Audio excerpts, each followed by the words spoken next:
시작은 가난과 매춘으로 점철되어 있었지만 영국 왕세자의 연인이 되기도 하고 이집트의 공주가 되기도 했다가 끝내는 남편 살인범으로 전 유럽에 그 이름이 알려진 마그리트 알리베르에 관해 알아보겠습니다. 마그리트 알리베르는 1890년 마부와 하녀 사이에서 태어나 평범하게 자라고 있었습니다. 그런 그녀의 삶이 달라지게 된 건 어느 날 4살짜리 남동생이 차에 치여 사망하면서부터였죠. 마그리트에게 동생을 돌보라고 시켰었던 부모님은 애를 똑바로 안 봤다고 크게 분노하며 그녀를 엄격하게 교육시킬 성 마리아 수녀원으로 보내버렸습니다. 수녀원은 아주 끔찍한 곳이었습니다. 수녀들은 매일같이 그녀에게 동생의 죽음은 모두 너의 죄 때문이라고 말하며 그녀를 학대했죠. 마그리트가 수녀원에서 얻은 건 노래 실력뿐이었습니다. 15살이 됐을 때 수녀원에서는 하녀 자리를 하나 구해주었습니다. 잘 지내는가 싶었는데 얼마 지나지 않아 그녀가 임신하면서 그 일자리도 잃게 되었죠. 일자리도 남편도 없는 마그리트는 딸 레이몬드를 낳자마자 당시 흔히들 그랬던 대로 아기를 맡아줄 농장으로 보낼 수밖에 없었습니다. 이제 마그리트가 할 수 있는 일은 나이트클럽에서 노래를 부르고 몸을 파는 일뿐이었죠. 그 과정에서 당시 고급 매춘부를 키워내던 마담 데나르의 눈에 들어 그녀의 밑으로 들어가게 되었습니다. 마담 데나르는 그 애는 프랑스, 영국, 미국 그 외 나라들의 부유하고 명성 있는 신사들인 내 최고 고객들의 연인이야. 내가 그 애를 숙녀처럼 키워냈지 라고 말하기도 했죠. 1907년 17살이 된 마그리트는 안드레 멜러라는 나이 40의 유부남과 가까워졌습니다. 아주 부유했던 안드레 멜러는 마그리트를 위해 아파트도 사주었고 생활비도 모두 대주었죠. 그런 그가 마음에 들었는지 마그리트는 주변에 그와 결혼했다고 하고 다녔지만 사실 안드레는 여전히 유부남이었습니다. 안드레는 그녀의 일거수일투족을 관리하려 들었고 두 사람은 늘 싸우다가 결국 1913년에 헤어졌습니다. 안드레가 헤어지며 위자료로 20만 파운드를 주었지만 마그리트는 만족하지 못했죠. 돈이 생기자마자 마그리트는 딸 레이몬드를 다시 데려와 영국의 좋은 학교로 보냈습니다.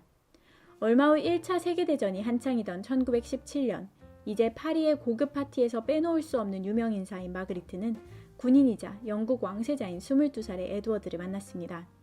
당시 에드워드의 친구들은 총각인 에드워드에게 결혼 전에 제대로 배워야 한다며 자기 첩을 왕세자에게 빌려주고 첫날 밤을 보내게 했습니다. 그것만으로도 충격적이네요. 아무튼 에드워드는 그 뒤로 자기만의 연인을 갖고 싶어 했습니다. 그러자 친구들은 에드워드에게 딱 알맞은 예쁘고 세련되고 경험 많은 여인은 20대 후반인 마그리트라고 생각해 그녀를 왕세자에게 소개해 주었습니다. 에드워드는 순식간에 마그리트에게 홀딱 반해버렸습니다. 두 사람의 뜨거운 연애는 약 18개월 정도 갔는데 그동안 왕세자는 휴가만 나오면 그녀를 만나러 갔고 편지도 20통가량 보냈습니다. 바로 이 편지가 중요하니 밑줄 쫙 치고 별표하세요. 연상의 여인인 마그리트를 우리 아기라고 부르며 사랑에 푹 빠져있던 에드워드는 편지에 성적인 농담뿐만 아니라 당시 진행 중이었던 1차 세계대전과 관련된 정보, 작전 계획에 심지어 영국 왕실에 관한 사적인 비밀과 왕인 아버지와 어머니를 향한 불평불만 등 비하하는 내용까지 적어 넣었습니다. 언론에 공개됐다간 영국 왕실이 무너질 수도 있을 정도의 내용이었죠. 사귀고 있을 때야 괜찮았지만 에드워드가 영국인 유부녀인 여자친구가 생기며 마그리트와 헤어지려고 하자 문제가 생겼습니다. 왕세자가 자기를 버리려고 한다는 걸 깨달은 마그리트가 에드워드에게 협박 편지를 보냈거든요. 네가 보낸 편지 내용을 언제든 터뜨릴 수 있다는 걸 잊지 말라는 협박에 에드워드는 큰 충격을 받았습니다. 아, 그 망할 편지들. 1년도 더 전에 네 조언을 들었어야 했는데 내가 멍청했어. 그 여잔 10만 파운드 밑으론 합의하지도 않을 거야. 그 여자가 그렇게 못되게 굴 거라곤 상상도 못했어. 내 편지를 한 통도 태우지 않았다지 뭐야. 이래서 항상 말조심, 입조심, 요즘은 손조심까지 해야 되는데 말이죠. 에드워드에겐 다행스럽게도 마그리트는 얼마 지나지 않아 새로운 연인을 찾았습니다. 젊고 잘생기고 돈 많은 군인이자 부모님이 백화점과 호텔을 소유한 샤를 로랑과 결혼 이야기가 나오자 마그리트는 곧 에드워드를 협박하는 걸 그만두었습니다. 두 사람은 1919년에 결혼했지만 노는 걸 좋아하고 화려한 삶을 추구하는 마그리트와 과묵하고 진지한 샤를은 잘 맞지 않았고 샤를 로랑의 가족들이 죽어라 반대했기 때문에 결국 둘은 6개월 만에 헤어졌습니다. 마그리트에겐 다행스럽게도 샤를은 위자료로 꽤나 큰 돈을 주었고 마그리트는 파리에 멋진 아파트를 두고 하인들과 말 10마리의 리무진까지 가지고 우아하게 살게 되었죠. 아직 젊었던 마그리트는 이제 다음 남자를 만났습니다. 상대는 알리 카멜 파미 베이. 베이는 경과 같은 말로 이집트 왕자였죠. 엄밀히 말하자면 진짜 이집트 왕자는 아니었지만 파리에서 흔치 않은 이집트인인데다가 집안이 목화 사업을 크게 해서 1년에 알리 앞으로 들어오는 돈만 요즘 돈으로 무려 30억이라 다들 왕자님이라고 부르고는 했습니다. 1921년 다른 신사를 에스코트하고 있던 마그리트를 보고 첫눈에 반한 알리 파미는 1922년에 마그리트를 정식으로 소개받았고 그는 곧 그녀에게 청혼했습니다.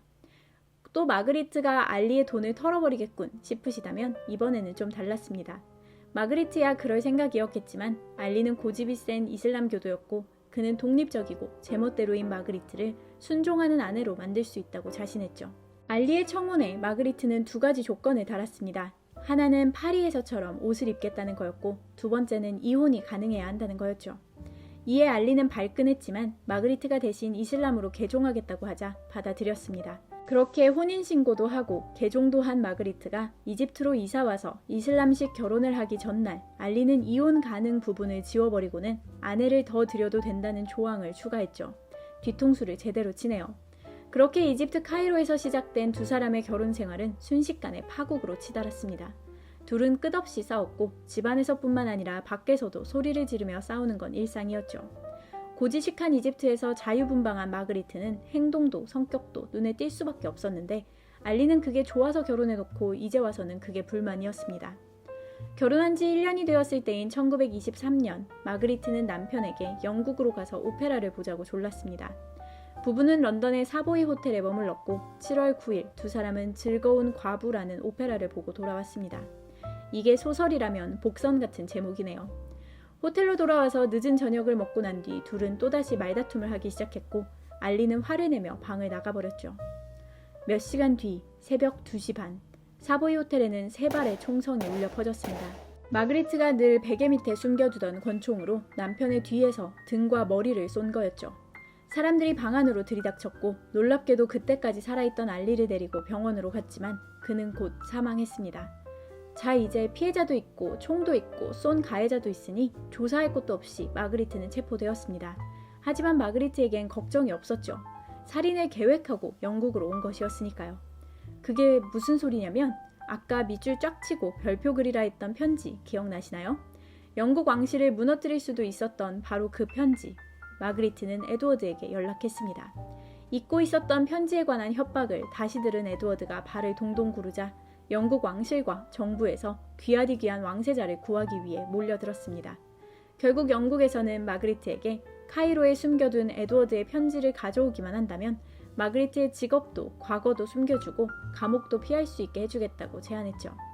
그렇게 재판이 시작되었습니다. 만약 마그리트가 유죄를 선고받는다면 교수형에 처해질 일이었죠. 하지만 왕세자의 연줄 덕에 마그리트의 직업, 과거, 에드워드와의 관계는 재판정에서 언급이 금지되었고 당대 최고의 변호사가 변호를 맡았으며 알리 파미는 심히 인종차별적인 시선으로 그려졌습니다. 말다툼을 하다가 등 뒤에서 총을 쏜 내용은 사라지고 마그리트는 자신을 폭행하는 남편을 피해 달아나다가 목숨을 지키기 위해 어쩔 수 없이 눈물을 흘리며 총을 쏜 아내라는 내용으로 대체되었습니다. 목격자들은 배제되었고 증거는 제출되지 않았죠. 배심원들이 보기에 알리 파미는 순진하고 아름다운 프랑스 여인을 유혹해 야만적인 나라로 끌고 가 잔인하게 폭행하고 변태적인 성관계를 요구한 더러운 야수였고 마그리트는 사랑에 빠진 죄밖에 없는 연약한 귀부인이었습니다. 재판은 엄청난 인기를 끌었습니다. 사람들은 구경하기 위해 줄을 섰고 심지어 자리를 돈 받고 팔기도 했죠. 언론도 이 사건을 폭발적으로 보도했는데 언제나 알리 파미는 잔인하고 미개한 야만인으로 그려졌습니다.